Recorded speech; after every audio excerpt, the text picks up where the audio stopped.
Last year was hell.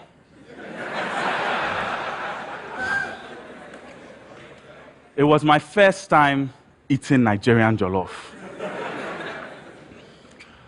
Actually, in all seriousness, I was going through a lot of personal turmoil.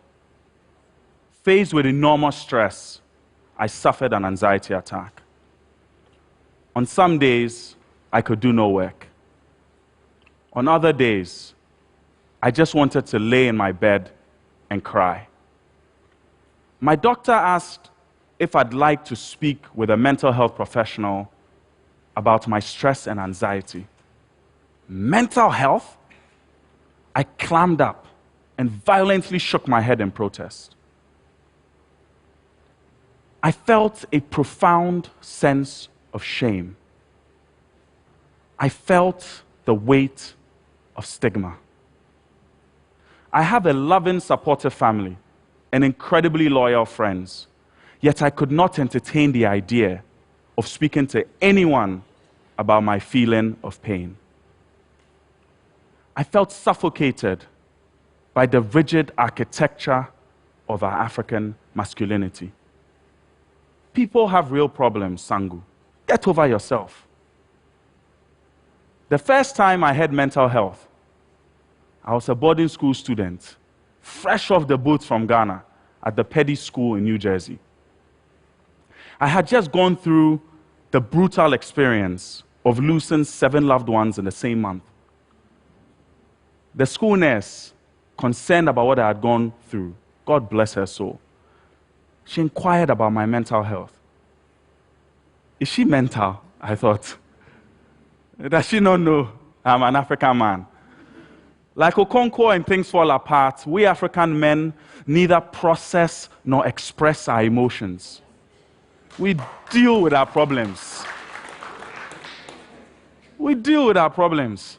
I called my brother and laughed about Oyibo people, white people, and their strange diseases, depression, ADD, and those weird things.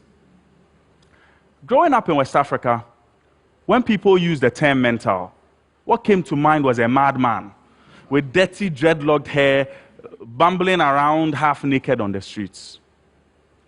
We all know this man. Our parents warned us about him. Mommy, why is he mad? Drugs.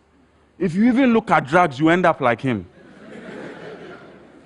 Come down with pneumonia, and your mother will rush you to the nearest hospital for medical treatment. But dare to declare depression, and your local pastor will be driving out demons and blaming witches in your village. According to the World Health Organization, mental health is about being able to cope with the normal stresses of life, to work productively and fruitfully, and to be able to make a contribution to your community. Mental health includes our emotional, psychological, and our social well-being. Globally, 75% of all mental illness cases can be found in low-income countries. Yet most African governments invest less than 1% of their healthcare budget on mental health. Even worse, we have a severe shortage of psychiatrists in Africa. Nigeria, for example, is estimated to have 200 in a country of almost 200 million. In all of Africa, 90% of our people lack access to treatment. As a result, we suffer in solitude, silenced by stigma. We as Africans often respond to mental health with distance, ignorance, guilt, fear, and anger. In a study conducted by Aboleda Flores, directly asking what is the cause of mental illness, 34% of Nigerian respondents cited drug misuse. 19% said divine wrath and the will of God. 12% witchcraft and spiritual possession. but few cited other known causes of mental illness, like genetics, socioeconomic status, war, conflict, or the loss of a loved one. The stigmatization against mental illness often results in the ostracizing and demonizing of sufferers. Photojournalist Robin Hammond has documented some of these abuses in Uganda, in Somalia, and here in Nigeria. For me, the stigma is personal. In 2009, I received a frantic call in the middle of the night. My best friend in the world, a brilliant, philosophical, charming, hip young man, was diagnosed with schizophrenia. I witnessed some of the friends we'd grown up with recoil. I heard the snickers. I heard the whispers. Did you hear he has gone mad?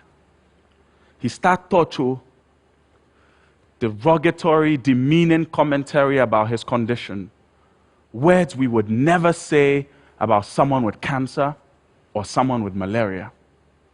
Somehow, when it comes to mental illness, our ignorance eviscerates all empathy. I stood by his side as his community isolated him, but our love never wavered. Tacitly, I became passionate about mental health, inspired by his plight. I helped found the Mental Health Special Interest Alumni Group at my college. And during my tenure as a resident tutor in graduate school, I supported many undergraduates with their mental health challenges. I saw African students struggle and unable to speak to anyone. Even with this knowledge and with their stories in tow, I in turn struggled and could not speak to anyone when I faced my own anxiety. So deep is our fear of being the madman. All of us, but we Africans especially, need to realize that our mental struggles do not detract from our virility, nor does our trauma taint our strength. We need to see mental health as important as physical health. We need to stop suffering in silence. We must stop stigmatizing disease and traumatizing the afflicted. Talk to your friends. Talk to your loved ones. Talk to health professionals. Be vulnerable.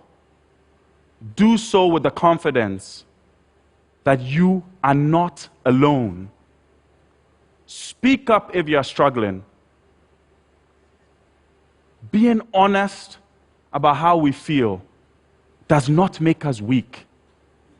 It makes us human. It is time to end the stigma associated with mental illness. So the next time you hear mental, do not just think of the madman. Think of me.